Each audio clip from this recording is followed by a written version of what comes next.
and welcome to Preschool Talks Teaching Tiny Hearts, a podcast by Curriculum Crew.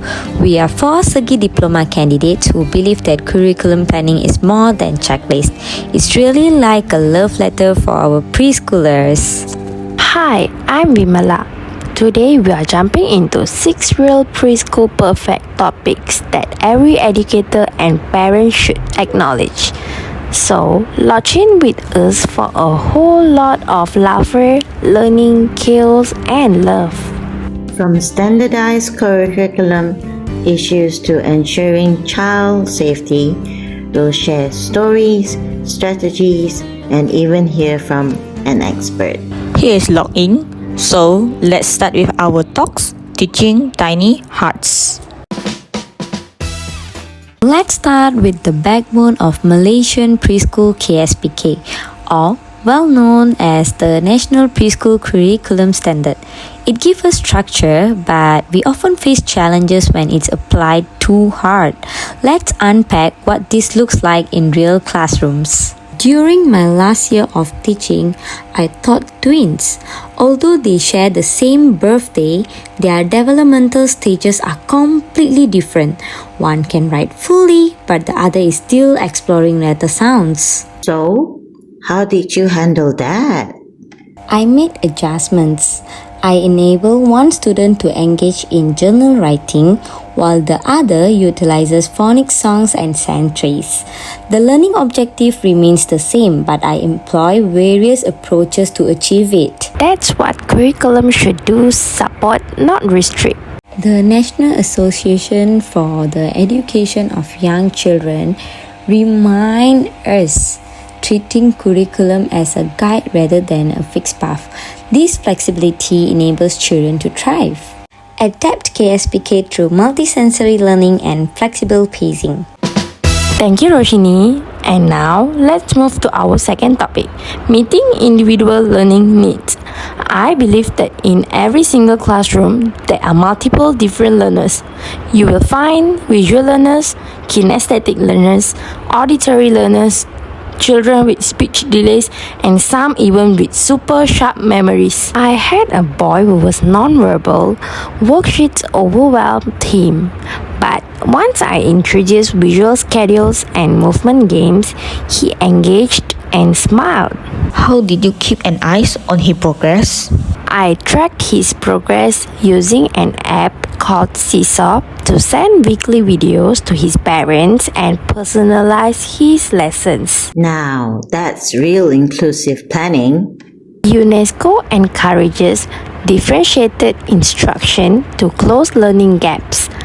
IEPs and tech tools like Seesaw make it even possible. We can use IEPs, pictorial tools, and digital platforms to meet every learner where they are.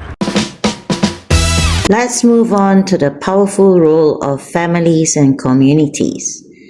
Involving them in the curriculum planning process isn't always easy, but when we get it right, it transforms learning. Here's how we make it happen. A parent once said, "I don't know how to help at home." So we invited her for a stay and learn day. Watching her child sort beads into colors, she whispered, "Oh, I didn't know this was math." Oh wow! Actually, moments like that can build trust instantly in between the parent and teacher. Exactly. Epstein 2018 emphasizes the power of parent-teacher partnerships. Using WhatsApp updates, home learning kits, and multilingual communication to build bridges with families. Malaysia is well known for its cultural diversity. However, we can't find in preschool curriculum. We are making ketupat for Hari Raya today. Can we do something for Deepavali too? What changed after that? We do have different traditions in Malaysia, multicultural society like Gawai, Chinese New Year, Pongal throughout the year. It was so interesting that we created an activity called as My Family Book, where every child share their home culture. That's absolutely mesmerizing. It fosters real belonging. The famous American theorist and teacher who called Gloria Racine stated that culturally relevant teaching increased engagement and identity of young children.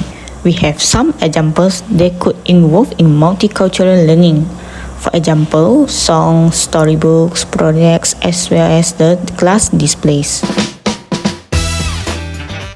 Let's discuss teaching strategies and planning. Timetables aren't enough. We have to craft meaningful, intentional, and integrated learning experiences. Let's examine how we make our curriculum come alive. During our plants team, instead of worksheets, we planted mung beans in plastic bags. The kids tracked the growth of the plant, drew journals, and even they made bean sprout soup. That sounds cool. Was it hard to plan? Not really, but start with learning outcomes and building hands-on explorations is very interesting for the children. That's what Early Childhood Australia calls intentional teaching. Utilize thematic, project-based planning that connects learning to life. Children will enjoy it and the children will love it too. And finally, an area we often overlook in curriculum planning is safety. Whether physical, emotional, or digital, creating a safe environment is foundational to effective learning. Let's explore why safety is part of our curriculum and how we can strengthen it. For example, a child tripped over a loose rug. It was minor, but it made us rethink our classroom safety. That sounds important. Let's call our guest Dr. Ida Tan, the Child Safety Consultant. Hi, thank you for the invitation. Each preschool should have safety awareness. They absolutely encourage to plan the safety rules such as 3-minute checks with allergies awareness and empowering children with safety rules. My pleasure, and thank you for your explanation, Doctor. Can you state any ideas on how to make safety into something fun? Use safety circle time. Let the children role play and see what to do if they spill water or see a hazard. We even assign a safety star each week, and it works. MOE 2024 and CDC 2024 proactively agree that incidents are dramatically reduced after promoting child-led safety education. Daily checks, visual signs, allergy QR charts, and child-led safety role play.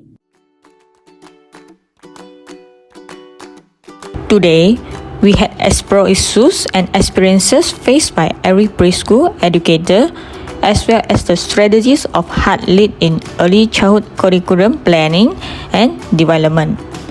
Today's talk was truly an eye-opening experience for me. It is important to address these challenges. We hope this podcast gave you some ideas, a few giggles, and pure joy.